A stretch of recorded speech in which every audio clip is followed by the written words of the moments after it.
Hola, muy buenas noches a todos. Espero que vayan muy bien en esta sesión de hoy. Vamos a discutir un par de casos clínicos de este módulo de tórax. Son casos clínicos bastante interesantes y que nos permiten retomar algunos conceptos del módulo. A continuación, pues voy a compartir la pantalla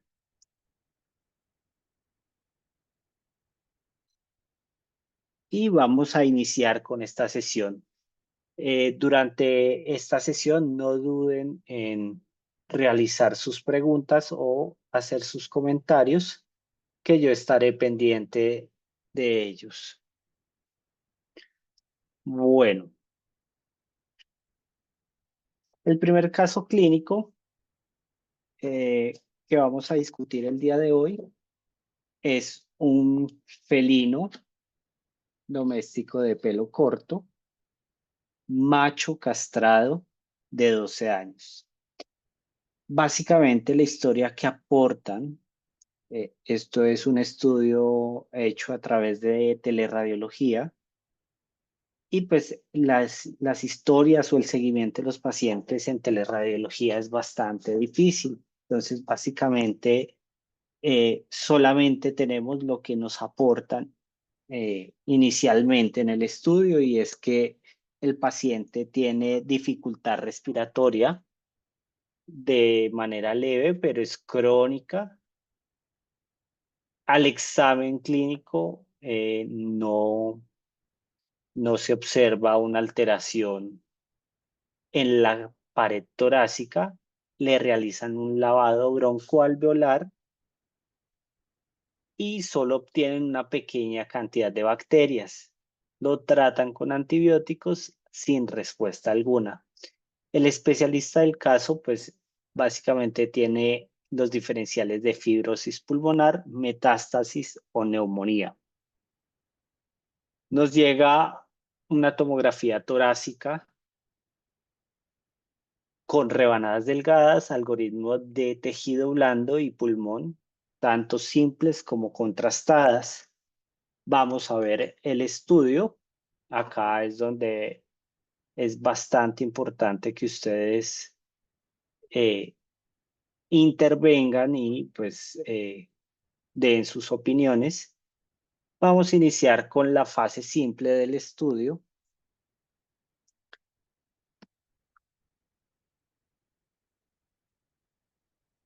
y tenemos este primer, esta primera serie.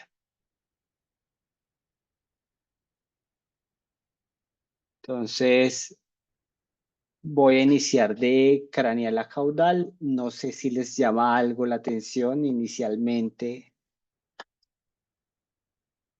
de estos cortes que voy pasando. ¿Les llama algo la atención?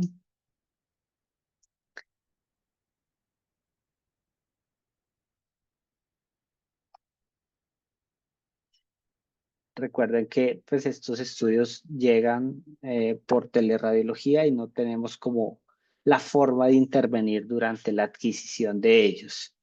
Y lo primero que me llama la atención es que la tráquea, pues aunque está aireada y sus bordes están muy bien definidos, no hay reducción del tamaño de ella, no tiene el tubo endotraqueal y hay una estructura muy similar a un tubo endotraqueal dorsal a ella. Y dorsal a ella está el esófago. Entonces, esto, aunque sucede poco, pues puede sucederle a cualquiera y es que pueden hacer una intubación o un paso del tubo endotraqueal a través del esófago. Y gracias a ello, pues vemos el esófago dilatado.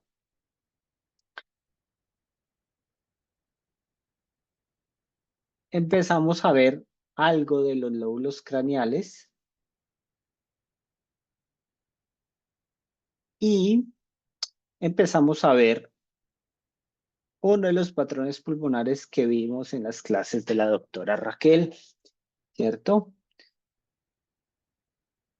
¿Qué patrón pulmonar predomina en estos lóbulos craneales? Es la primera pregunta.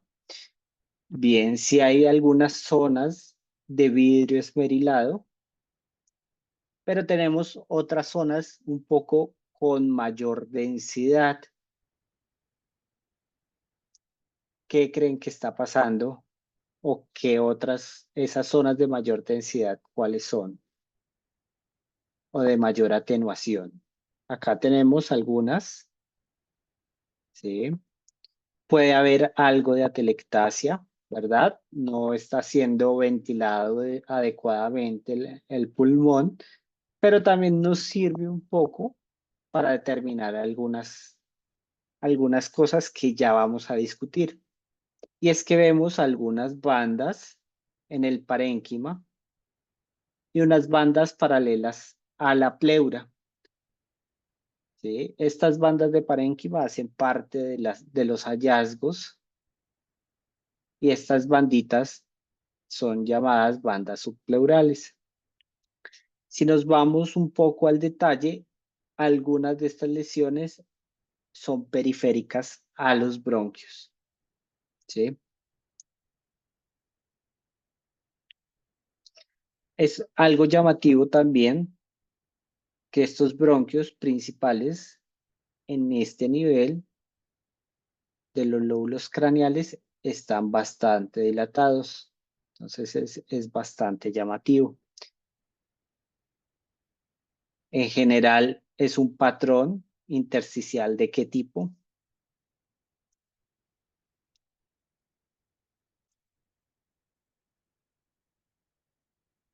Acá hay algunas zonas más definidas de vidrio esmerilado, sobre todo llegando al lóbulo medio derecho. Es un patrón intersticial no estructurado o reticular. Verán que este patrón tiene una forma de red, ¿sí? Y acá hacemos una pequeña medición entre el bronquio y la arteria para hacer la relación o el ratio entre bronquio y arteria en esta zona. Hay algo de artefacto de movimiento, ¿verdad? ¿Cierto? Muy seguramente durante el examen el paciente tenía dificultad respiratoria y algo de taquipnea, y es por esto que tenemos abundante artefacto de movimiento. También es un poco llamativo que en las porciones más distales de los pulmones tenemos algunas zonas de las paredes bronquiales que son un poco más gruesas y notorias, ¿cierto? Lo cual nos hace pensar también en que hay un patrón bronquial, ¿verdad? Luego podemos revisar paralelamente tanto el algoritmo de tejido blando como el algoritmo de pulmón y vemos que ese patrón intersticial sigue siendo bastante notorio, inclusive en este algoritmo de tejido blando, ¿cierto? Entonces no es artefactual, sino que es un patrón bastante marcado.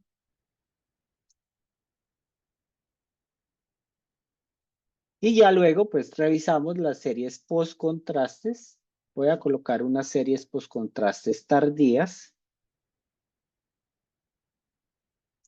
Sobre todo, pues evaluando un poco las cámaras cardíacas sobre todo del lado derecho,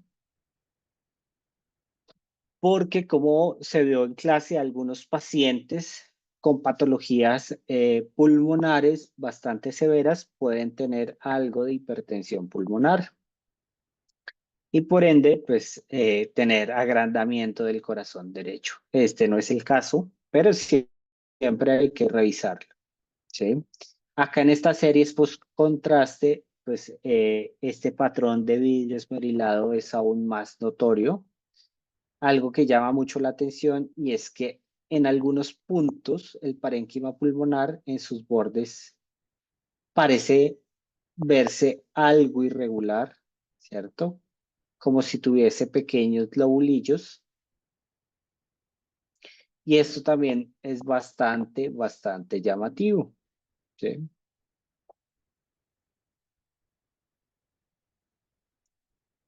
Acá pues debo hacer una anotación y es que esta tomografía, estas adquisiciones, aunque son en algoritmo de pulmón, no son en alta resolución. Entonces vamos a perder algo del detalle de algunas lesiones que vamos a ver al final un resumen de las lesiones que podrían verse en este tipo de casos. Voy a cerrar acá y vamos a seguir con la presentación. Tenemos, como ya habíamos visto, un patrón bronquial bastante marcado. Encontramos algo de engrosamiento en las paredes bronquiales y además hay algo de dilatación, ¿sí? Una moderada dilatación de sus bronquios de manera normal.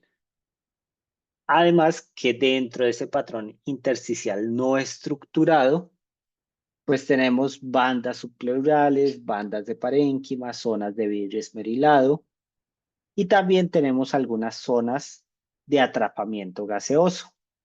Voy a volver a las imágenes de tomografía y esas zonas de atrapamiento gaseoso las vamos a ver como zonas que tienen menor atenuación que el resto del parénquima pulmonar. Entonces, acá, en este bordecillo del lóbulo caudal izquierdo, vemos zonas de atrapamiento de aire, al igual que acá.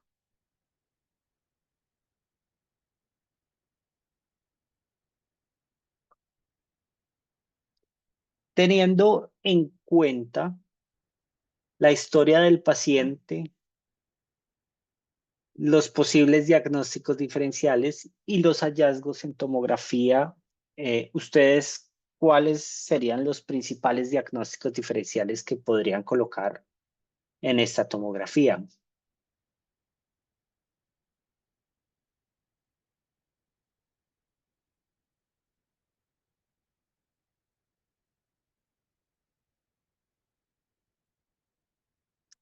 Fibrosis pulmonar.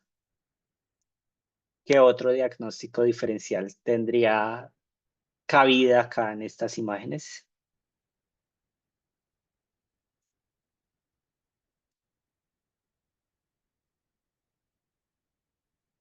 Asma felino.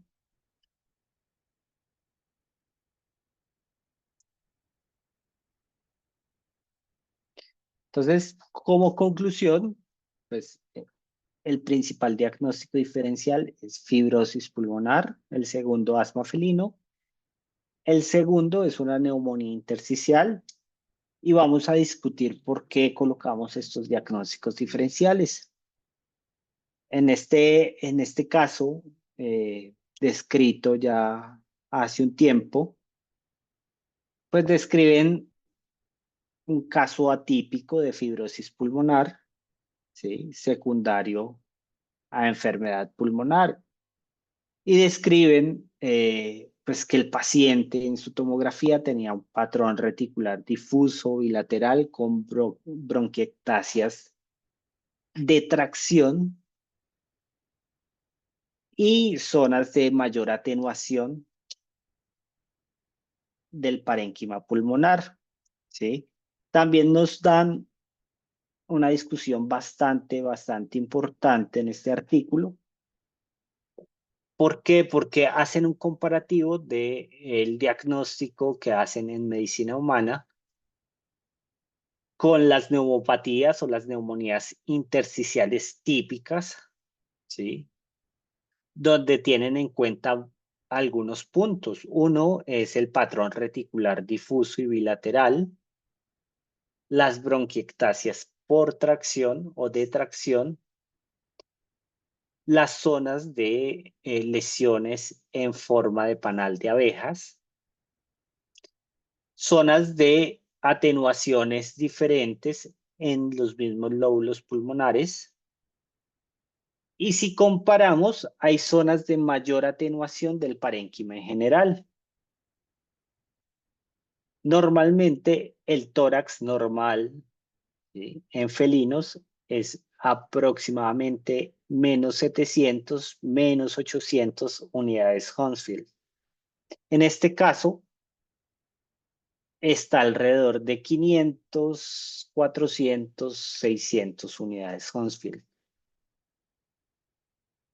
Y otras cosas que no encontramos, que no deberíamos encontrar en este tipo de patologías, son linfadenopatías. Entonces nos presentan esta tabla y es qué patrones encontramos en las neumonías intersticiales versus la fibrosis pulmonar idiopática, ¿sí?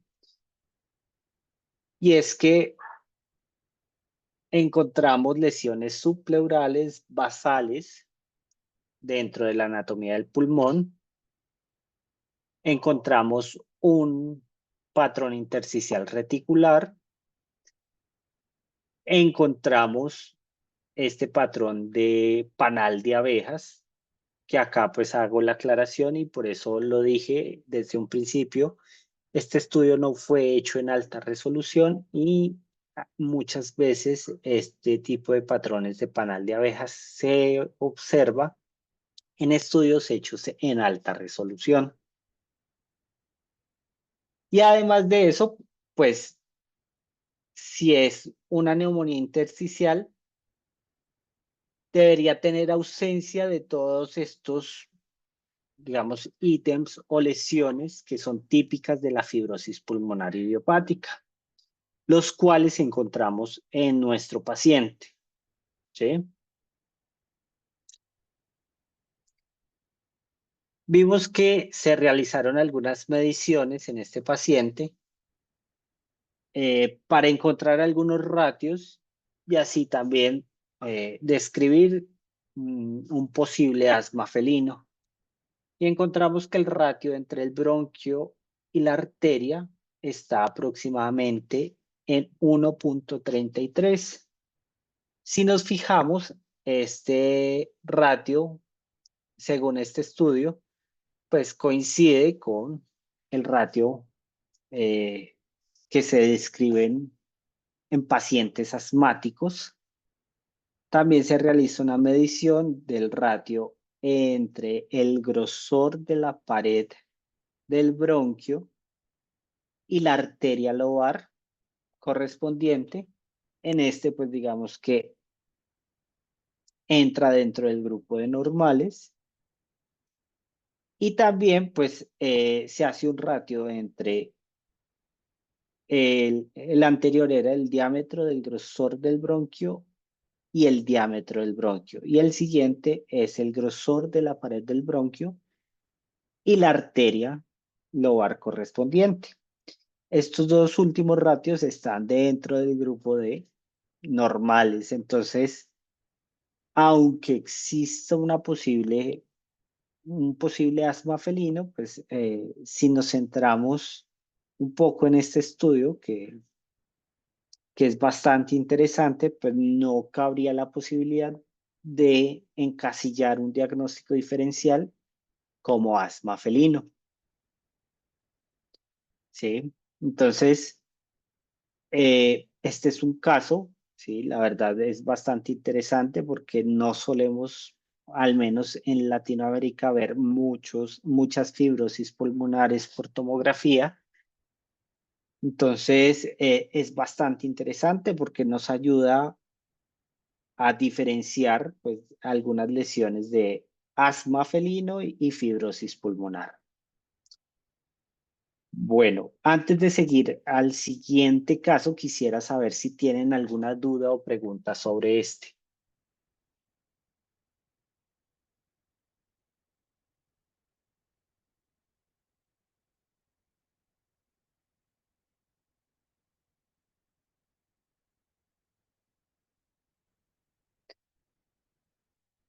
El siguiente caso es un caso de un pequinés hembra de 9 años, eh, donde la recibieron por decaimiento, anorexia, taquipnea y sospechan de un tumor de base cardíaca. En un TIFAS hecho, eh, evidencian una posible masa cardíaca y además de eso, pues evidencian algo de edema pulmonar. A este paciente le realizan tomografía de tórax con rebanadas delgadas, algoritmo de tejido blando, pulmón, en series simples y contrastadas. Vamos a ver el estudio.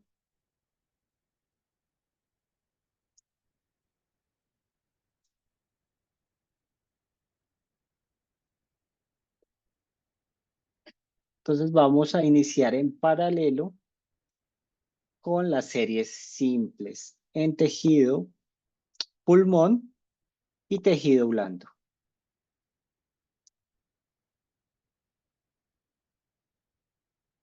Entonces, a diferencia del anterior, vemos cómo el tubo endotraqueal está dentro de la tráquea.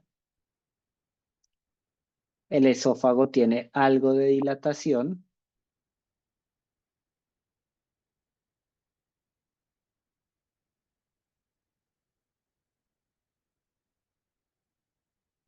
Y vamos encontrando una zona de alta atenuación con lesiones un poco puntiformes gaseosas a nivel del lóbulo craneal izquierdo.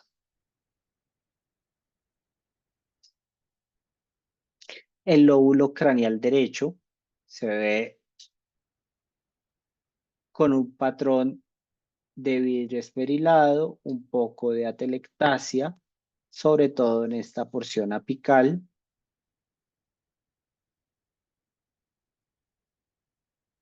Y seguimos viendo este mismo patrón en el lóbulo craneal izquierdo.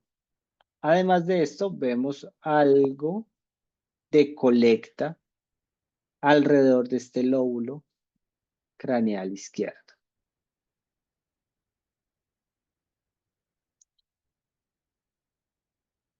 Observamos algunas zonas de consolidación pulmonar o algunas zonas de patrón alveolar.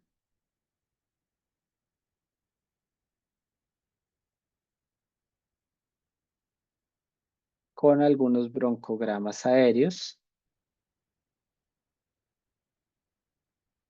Y vemos cómo el lóbulo craneal izquierdo genera efecto masa sobre el corazón, ¿cierto? Hay algo de desplazamiento del corazón hacia el lado derecho del tórax. Es llamativo que el lóbulo medio derecho tenga algo de pérdida de la aireación, tenga algo, algunos broncogramas aéreos y se vea ligeramente con poco volumen. Acá empezamos a ver un poco el bronquio primario del lóbulo craneal izquierdo y en este punto se pierde. Mientras que el bronquio del lóbulo caudal izquierdo continúa sin problema. El lóbulo caudal izquierdo, derecho y el lóbulo accesorio del pulmón derecho, pues se ven correctamente aireados. Entonces, la primera pregunta que nos debe surgir es, ¿qué podría estar sucediendo con este lóbulo? ¿Es normal el patrón que estamos viendo? ¿Cómo se llama el patrón que estamos viendo?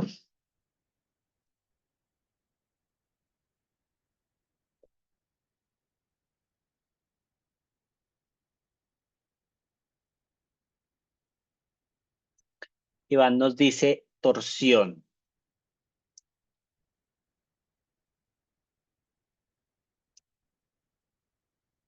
¿Cuál, qué patrón podríamos describir en un informe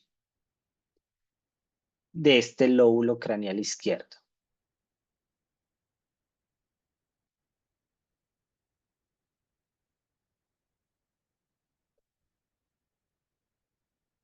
Entonces,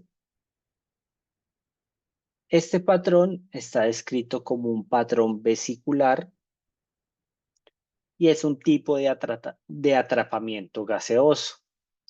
Efectivamente, este es un caso bastante típico y bonito que a veces no solemos verlos tan típicos de torsión lobar, y algo que nos ayuda mucho es seguir los bronquios y vemos cómo se reduce completamente ese bronquio principal del lóbulo craneal izquierdo, ¿cierto? Si nos vamos a las series post-contraste, claramente la vascularización o los vasos sanguíneos de ese lóbulo también deberían reducirse de tamaño casi por completo. Y eso tiene que ver con la fisiopatología de la torsión. Entonces vamos a intentar seguir el vaso sanguíneo de este lóbulo craneal izquierdo y vemos cómo se pierde por completo la vascularización en algunos puntos de este lóbulo, ¿sí? Sobre todo en la porción craneal del lóbulo craneal izquierdo. Eso es bastante importante también. Entonces, siempre debemos tener en cuenta tanto el recorrido de los bronquios como el recorrido de los vasos sanguíneos.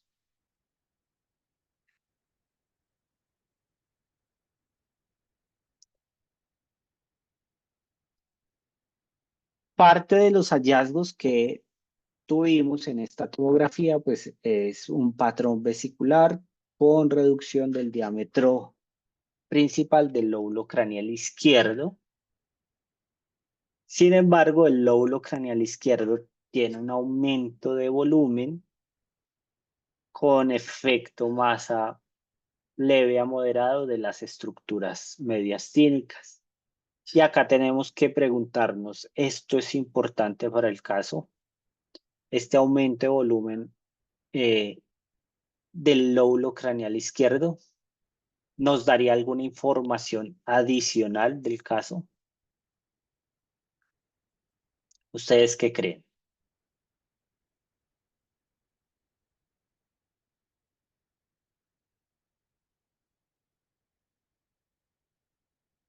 En estos casos de torsiones lobares, ¿es común ver un aumento de volumen del pulmón o del lóbulo torsionado, o es común verlo reducido de volumen?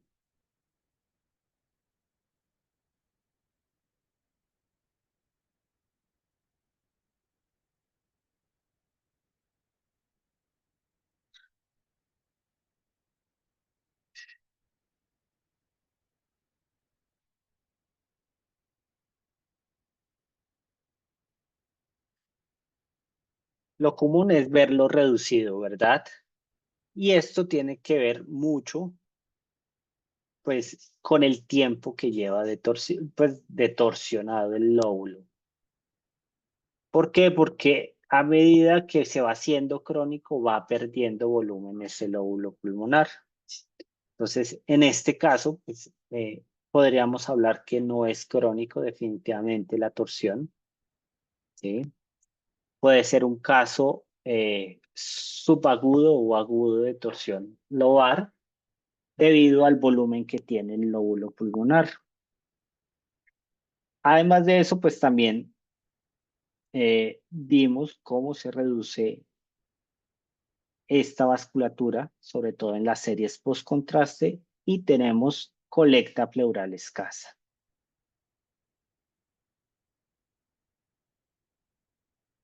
Esto es bastante, pues, típico de una torsión eh, lobar, ¿sí? Tanto la reducción o la terminación abrupta del lóbulo del bronquio como la efusión pleural. Lo que sí no vimos es que hay una consolidación del lóbulo, sino que todavía conserva algo de aire residual, pues de lo que quedó allí, este atrapamiento de aire que todavía queda. Y si nos vamos pues a la literatura, es una afección rara, puede ocurrir espontáneamente o pues puede ocurrir como una complicación de algún trauma.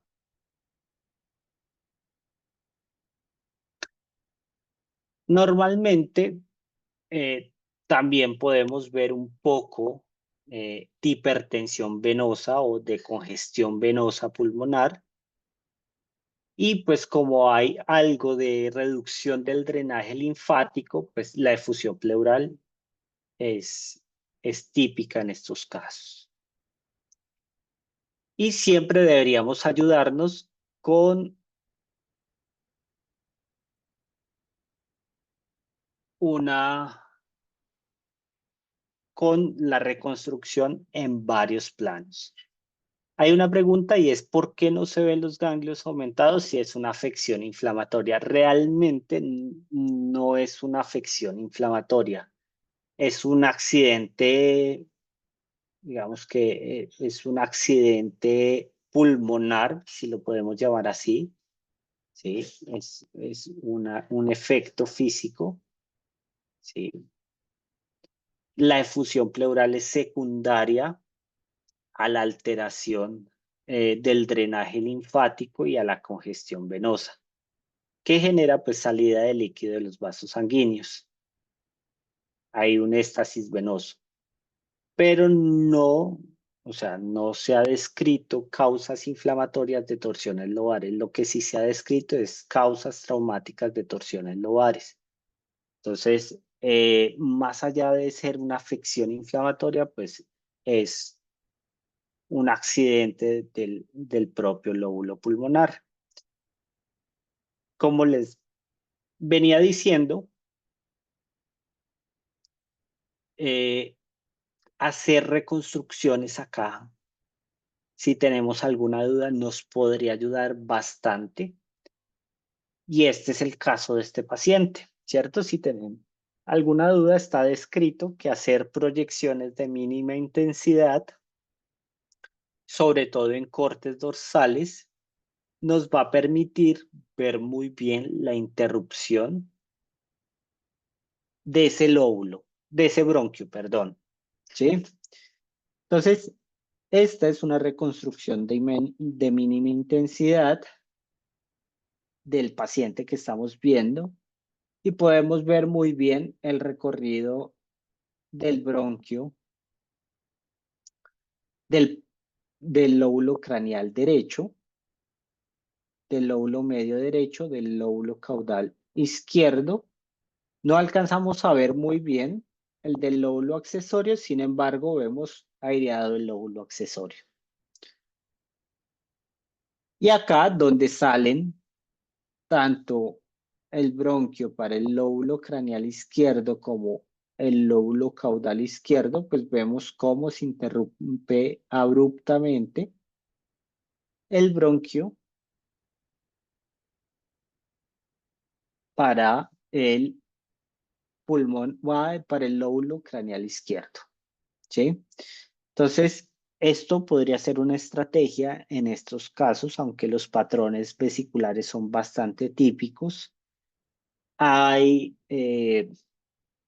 casos reportados donde algunas neumonías lobares con necrosis del lóbulo pulmonar podría llegar a ocasionar una similitud con posibles torsiones lobares, ¿sí? Entonces, dentro de los archivos, de los artículos del módulo, hay un caso clínico justamente de esto, y es que en el primer informe tomográfico, pues describieron una torsión lobar debido a un patrón vesicular. En toracotomía exploratoria, pues vieron que no era una torsión del lóbulo, sino eh, una neumonía, pero sí tenía gas atrapado dentro de ese lóbulo pulmonar. Y en histopatología, pues vieron que era una neumonía con necrosis del lóbulo pulmonar. Entonces es bastante importante tenerlo en cuenta, sobre todo, pues porque podría confundirnos este tipo de neumonías con torsiones del lóbulo pulmonares. Y acá, digamos que sí tendríamos linfonódulos aumentados, sobre todo los traqueobronquiales. Tendríamos algunos cambios asociados más a, a neumonía, y lo que sucedió, a neumonía no, sino a torsión lobar, y lo que sucede con las neumonías es que sí podemos hacer un seguimiento con este tipo de reconstrucciones de mínima intensidad, sobre todo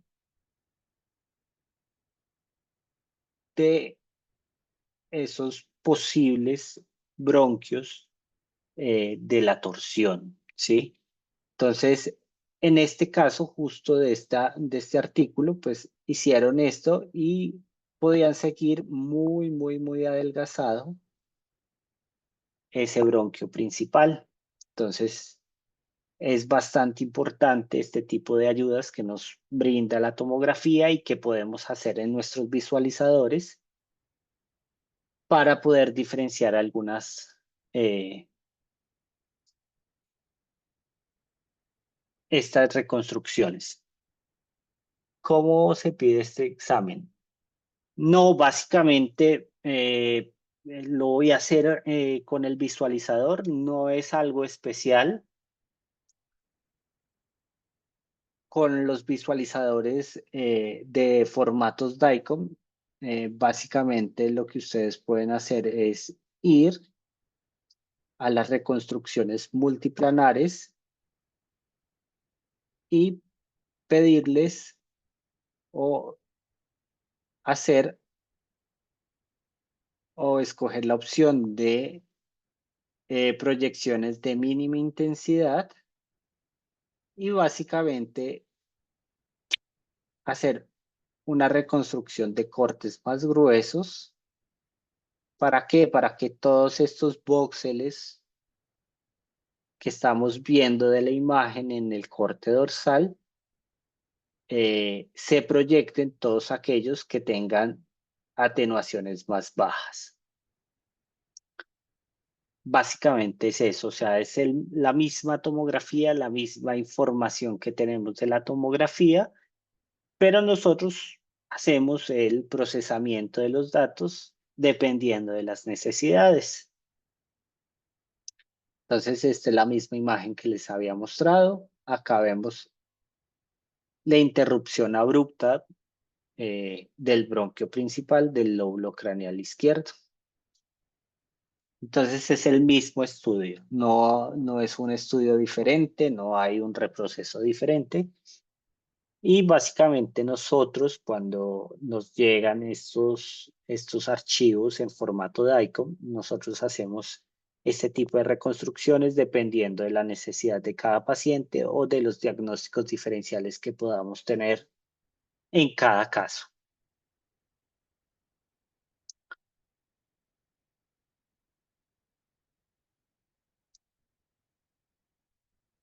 Y también, pues, teniendo un poco en cuenta la epidemiología, ¿sí?, de las torsiones lobares, pues vemos como en este estudio, que ya tiene un tiempo, el lóbulo que más encontraron o que más vieron con torsión es el lóbulo craneal izquierdo, ¿verdad?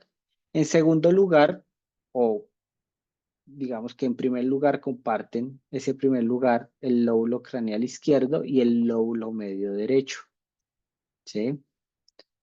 Y ya, pues en menor cantidad está el lóbulo craneal derecho, el lóbulo caudal izquierdo y el lóbulo accesorio. Mientras que para este estudio no hubo ningún caso de torsiones del lóbulo caudal derecho. Entonces, acá también, en este caso, tenemos una predisposición, y es que se dice que los pacientes braquicéfalos, sobre todo los PUCs, tienen una predisposición eh, a sufrir de este tipo de torsiones en el lóbulo craneal derecho, ¿cierto? Hay otro tipo de pacientes que tienen predisposición a sufrir estas torsiones lobares. No sé si lo recuerdan de las clases de la doctora Raquel. ¿Alguien recuerda qué qué otras razas están predispuestas a sufrir o tipos de perros están predispuestos a sufrir este tipo de afecciones?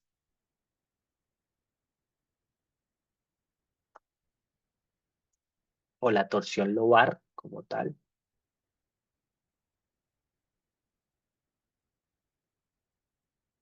El bulldog francés, sí. En general los braquicéfalos. ¿Qué otros diferentes a los bulldog francés?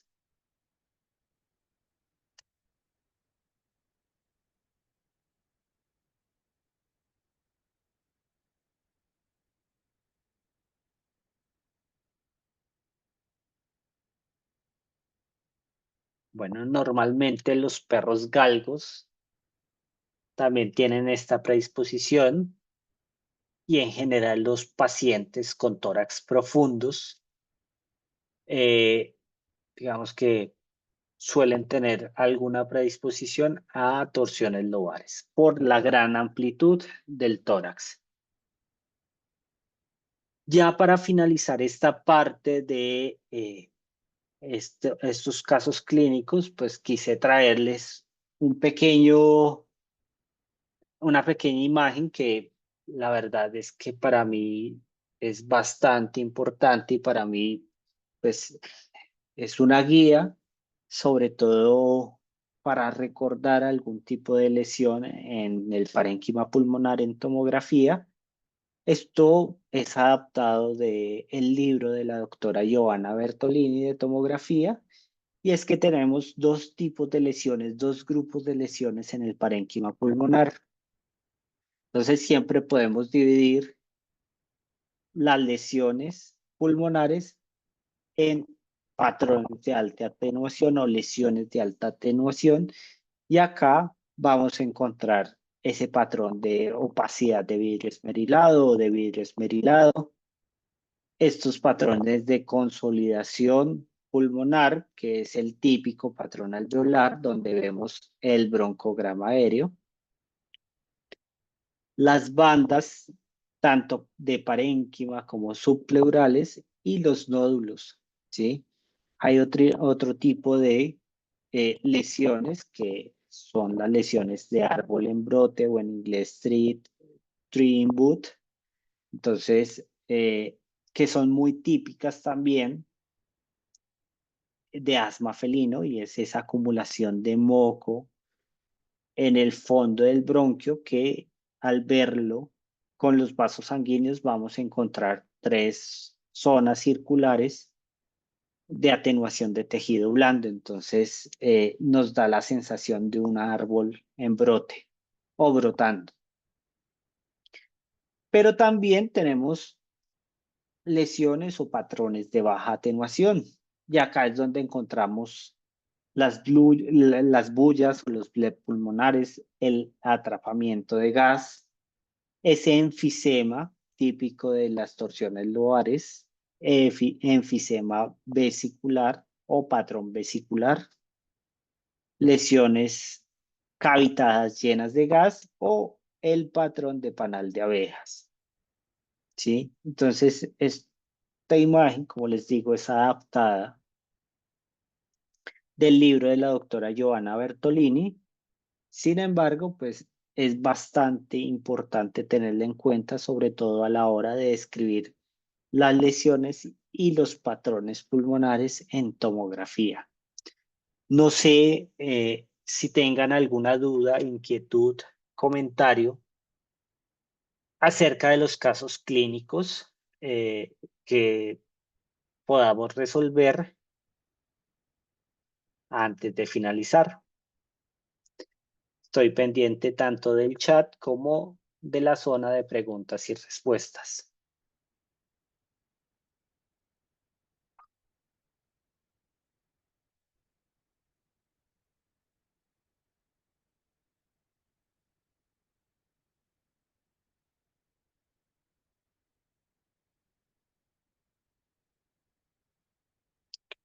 Estos dos casos van a estar disponibles también en la plataforma Vegeri por si ustedes quieren eh, pues verlos a profundidad, revisarlos. Entonces van a estar disponibles también en esta plataforma,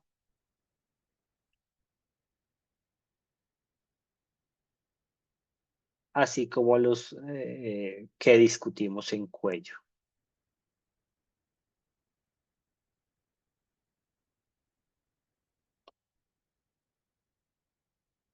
Listo. Pues, ¿cuál es la diferencia entre un bleb y una bulla pulmonar? Pregunta Iván. Mira, la literatura es bastante ambigua, ¿sí? Entre la diferenciación entre bleb y bulla pulmonar. Eh, digamos que algunos libros tratan de diferenciarlos y hablan que la bulla pulmonar suele ser más del borde del parénquima, ¿cierto? Y suele ser subpleural, mientras que el bleb es más de la parte basal del parénquima y suele tener algo de comunicación con los bronquioles o con los bronquios, ¿sí? Eso es como mm, lo que he revisado de literatura que presentan una diferencia real entre un bleb y una bulla. Uno es subpleural, que está en la periferia, eh, está en la periferia del parénquima pulmonar y el bleb está más en la parte central del parénquima pulmonar y suele tener algún tipo de relación con las vías respiratorias, en este caso, pues los bronquios.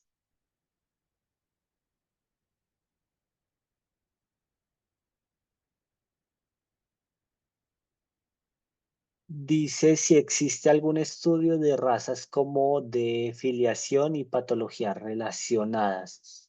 Pues no, o sea, yo sé que existen, por ejemplo, libros, ¿sí? Hay un libro donde raza por raza y sistema por sistema hay, pues presentan a lo que está predispuesto cada raza en cada sistema orgánico, ¿sí? Pero, por ejemplo, en tórax, sí, por epidemiología, hay algunos estudios que dicen Los braquicéfalos suelen sufrir o están predispuestos a sufrir torsión del lóbulo craneal izquierdo, ¿sí? Pero es más un tema epidemiológico más que algo adicional, pero son estudios muy dispersos. Algo que tenga de todas las patologías, de todos los sistemas, hay un libro donde muestra raza por raza la predisposición de algunas razas, sistema por sistema de enfermedades, ¿sí? Ese sí, no sé si esté libre en internet o no, pero sé que existe un libro de texto pues, para revisar estas cosas.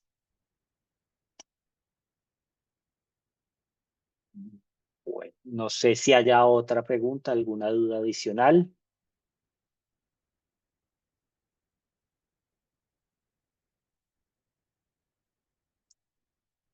Bueno, no, si no hay más dudas, si no hay más preguntas, les agradezco por la asistencia, por la participación. Como les digo, estos casos quedan en la plataforma Beheri para que si quieren y tienen la oportunidad de detallarlos, están ahí. Creo que hay una consulta, ¿cómo puedo hacer una tomografía de tórax y luego otra región si en caso me piden con contraste y el tiempo de barrido? Eso tiene que ver, bueno, Sergio, mira, el tiempo de barrido suele ser como una limitación en equipos un poco antiguos, de uno, dos, cuatro cortes, ¿sí? En equipos un poco más modernos de 16 cortes, pues el tiempo de barrido suele ser pues, bastante corto, tanto que pues se podrían hacer estudios de cuerpo entero, ¿sí? En un solo recorrido del tubo. Entonces, dado el caso que sea un equipo que no pueda eh, aguantar tiempos de escaneo largos, lo que siempre aconsejo es que inicien con tórax, que suele tener pues un escaneo un poco más largo y suele verse afectado mucho por el movimiento, y luego hagan la otra región que soliciten. ¿Por qué? Pues porque muchas veces estos equipos suelen tener calentamientos del tubo y pues eso genera bastantes artefactos, sobre todo en la tomografía de tórax. Y pues muchas veces hay que sacrificar un poco el grosor de corte y hacer los cortes un poco más gruesos para que el recorrido del tubo sea más eficiente en la adquisición de las imágenes. Entonces, eso es como lo que tendría que decir, ¿sí? Acerca de lo que entiendo yo es la pregunta que me haces.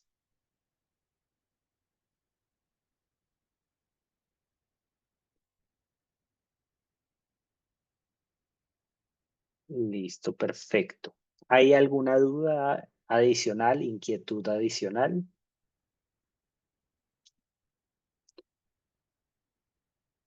Nuevamente, muchas gracias. Ya esta semana, el próximo jueves, iniciaremos con el capítulo de abdomen, el módulo de abdomen, que es el más largo del curso.